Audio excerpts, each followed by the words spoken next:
Well, very, very impressive victory. I mean, you've got to be happy with it, but just give me the feel after a performance like that. It feels fantastic. It feels fantastic to get a finish like that in the UFC, and then it feels fantastic to beat the guy that beat me. You know what I mean? That feels good.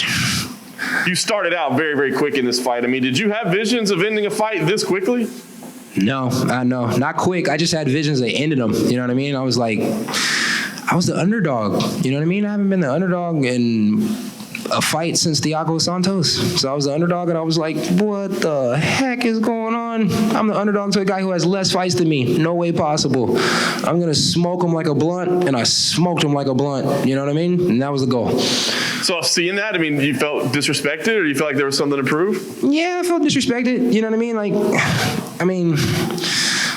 My record 17-5 now. You know what I mean? Going into the fight, it was 16-5. You know what I mean? It's like, yeah, there's a lot of losses, but man, I got a lot of good wins too. You know what I mean? So to say that this guy was going to come in here and beat me and to be that much of an underdog, I was like, this is disrespectful. I know every fighter would like to win quick, but was there any disappointment at all? Because I think we were all excited to watch you fight in an empty building just to know how much we'd be able to hear you talk. Yeah, I didn't get a chance to do exactly what you're saying right now. I didn't get a chance to be big mouth. You know what I mean? I definitely was trailblazer tonight, but I didn't get a chance to be big mouth. So if we can keep this going with no people in the audience, I'll make the fight take a little longer next time. I'll probably pull guard so you can hear me talk for a little bit, then I'll stand back up and get the smacking. Fair enough. We were looking forward to that. What's next? I mean, you said you mentioned Vettori's name when you got off the scale the other day. Mm-hmm. Did you ask about him? It sounded like you said he's already booked. So, I mean, is that a fight you want at some point? I didn't want it. To be 100% real with you, I did not want that fight. I was like, nah, I'm cool. I don't want to fight that dude. You know what I mean? Like, he's big. First time I ever met him, he was really nice to me. It was after the DeShirio fight. He was a cool dude. You know, but you don't shake my hand and then go online and drop a post. You know what I mean? That's not manly. So it upset me. You know what I mean? So it's like, if you're gonna play that role, we have a full-blown conversation. We talk about, you know, fighting so that way you can make some money and you know, you can do what you want to do to feed your family and you know, move up in the rankings or move down. You know, it's like, then you go online and you talk when you could have just talked to me when you seen me. Pussy. You know, I don't know if I'm supposed to say that right now or not, but pussy. Straight pussy. You know what I mean? Not a man at all. Paths gonna cross at some point then? Yeah, I mean, we crossed the other day in the lobby. You know what I mean? He didn't do what he did when he was over there in front of Baby K. You know what I mean? He was real quiet. He was real respectful. You know, he tried to shake my hand again, but you can't shake my hand one time, go online, and then come back and shake it again. You don't spit in my hand and spit in my face and think we're gonna be cool. Fuck Marvin Vettori. He's a snake. He's a dirty dog snake, and I'm gonna fuck him up when I get the chance.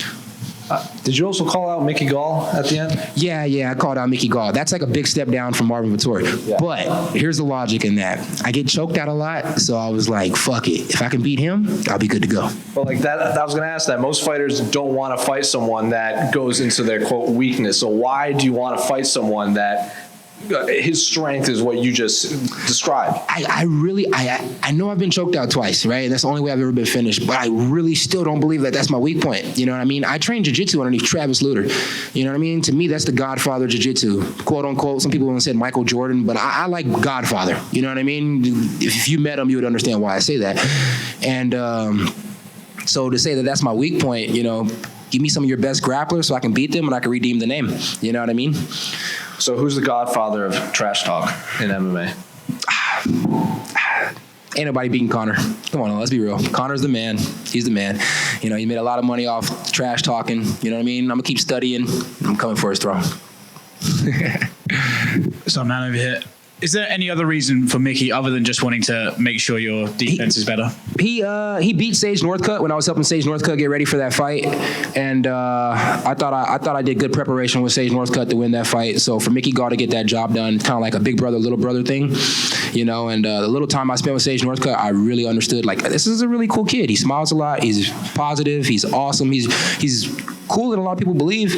And so, yeah, kind of like a big brother, little brother thing. You know what I mean? He was kind of like giving me the game plan on how to get to the UFC. So, yeah, you know, watch Mickey Gall, and I'll feel happy about it. And then on top of that, he got that CM Punk fight, and I think everybody at the time wanted the CM Punk fight. And I was a 70er at the time. So, you know, go back to 70 and to fight him, yeah, let's do it. Plus, I like Mike the Truth Jackson, and he beat Mike the Truth Jackson. He also, he's not afraid of talking a bit of smack too, so maybe you'll have a bit of back and forth in there as well. You know what? He just might, but I just might slap him in person. So he better watch his mouth. You know what I mean? You know, no offense to Mickey Gall, but I feel like he's a little too soft to be talking crap to me. Do you think the UFC will book you again that quickly? 2 weeks? I got a feeling they will. Is that a feeling, or have you had a conversation? Yeah, a little bit of both. Thanks, man. Thank you. Kevin, what did you say to Dana about fighting in 2 weeks? I didn't say nothing to Dana about fighting in 2 weeks. I said something to Sean Shelby. You know, he's the 170 matchmaker, and we had, I seen him on the bus to answer my man's question over there. You know, him and Mick were on the bus when I was riding over, and I was on Mick's butt about fighting Marvin Vettori tonight. Actually, I was like, yeah, let's do like a tournament style base. You know what I mean? And he was like, come on, Kev, you know that can't happen. And he was like, but I might have a fight for you in 2 weeks if you can leave this fight unscathed. And I was like, oh, really? Well, then I looked at Sean Shelby and I was like, I'm only 188 pounds right now. Like, I haven't gained any weight. Like, I'll take another 85 fight, but eventually I need to find out what it takes to get to 70. Sean Shelby was like, you can do whatever you want to do. And so I was like, what's up with a fight at 170? So when Mick had said he was going to schedule me 2 weeks later, Sean Shelby goes, no, you can't do that. You can't do that. Like, kind of like cracking a joke. You know what I mean? Like, they won't allow that. So then as soon as I said something about going to 170, Sean Shelby was like, I got 2 fights available for you in 2 weeks. And so it was a funny moment. You know what I mean? So, yeah, Mick, I don't know. I just want to fight. And lastly, it seems like you've had a lot of time to think about this during quarantine and whatnot, but if you could roadmap the remainder of your 2020, how many times do you fight, and what are you contending for beginning of 2021? If I can get down to 170, I mean, I hate to bring the guy up because the guy is really cool, but we all know I beat Jeffrey Neal. You know what I mean? I beat Jeffrey Neal blowing kisses in the crowd. You know what I mean? He's in a really, really good spot right now. So, you know, my grandpa and his dad said that we would never fight again. So if we can avoid fighting, that'd be nice. But, you know, I know he wants a belt. Everybody wants a belt, you know what I mean? And I'm not campaigning for a belt right now, but I'm damn sure campaigning for some top 15 and some top 10 guys. So when I get to 70, who's ever up there in the top 10, I mean, by 2021, if I can go ahead and get some fights in this year, you know, maybe 3-4 more, I'd for sure want top 15 guys. I really, really want a Vincent Luque fight. Like, after seeing what he did to Nico Price, that fight was beautiful. I would love that fight. You know what I mean? I would love to be challenged like that. That sounds wonderful. Yeah. That's it. Schmo, say your name one time for me.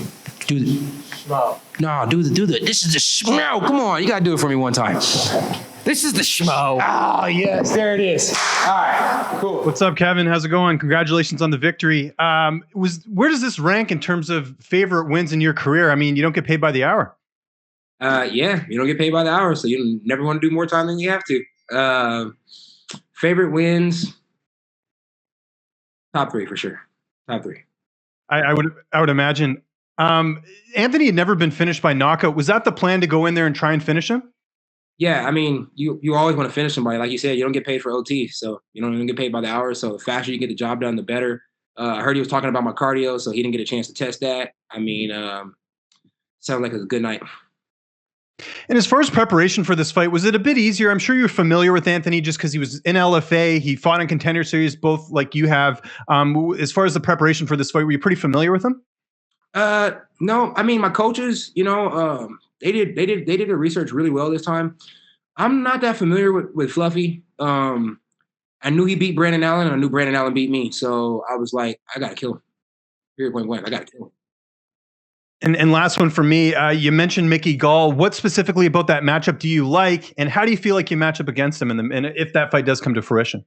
Well, I mean, I've only lost from chokes to jiu-jitsu guys who can grapple pretty well.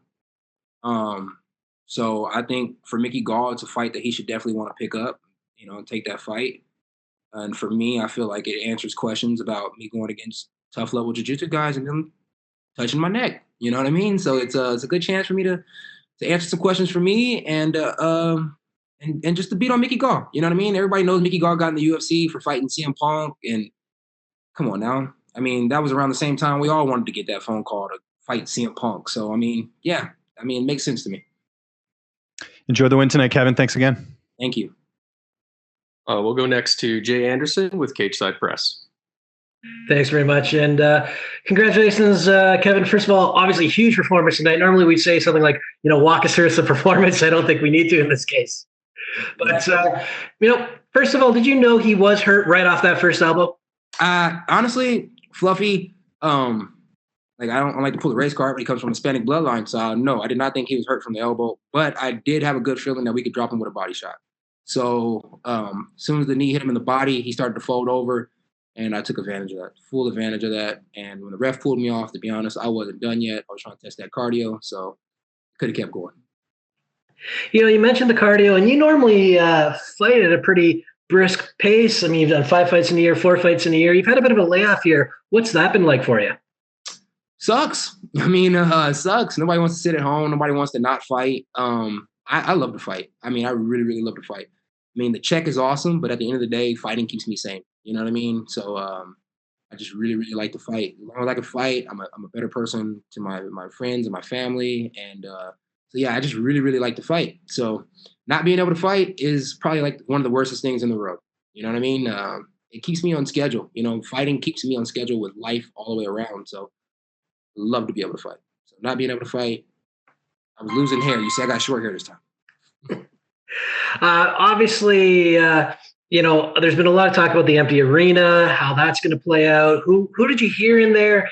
And, did the Contender Series experience help you at all? Yes. That's exactly what my grandpa called me and was like, this is perfect for you. This is perfect for you. You need to fight right now. You're used to this type of stuff. Nobody talking. This is good. They can hear you talk. You need to fight now. So, it worked out smooth. I can finally hear my coaches. It was wonderful, man. It was wonderful. I like it. The fans are great to have there. But, if we could have a week like this every year where we just go out there and put on, violent fights with no fans there and you can hear every smack, let's do it. Let's do it. 'Cause I'm the smack man. Yeah, I like to hear the smacks. All right, and last one for me. That was, again, a heck of a performance. That's got to be a performance bonus, right?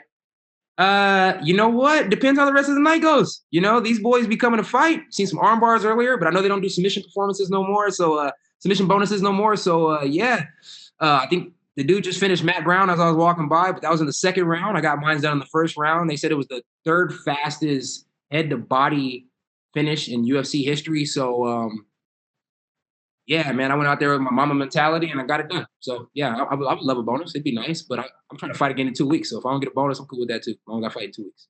All right, congratulations again. Thank you. All right, thanks, Kevin. You are good to go. What? That's it? We have one. We have another room. All right. See y'all later.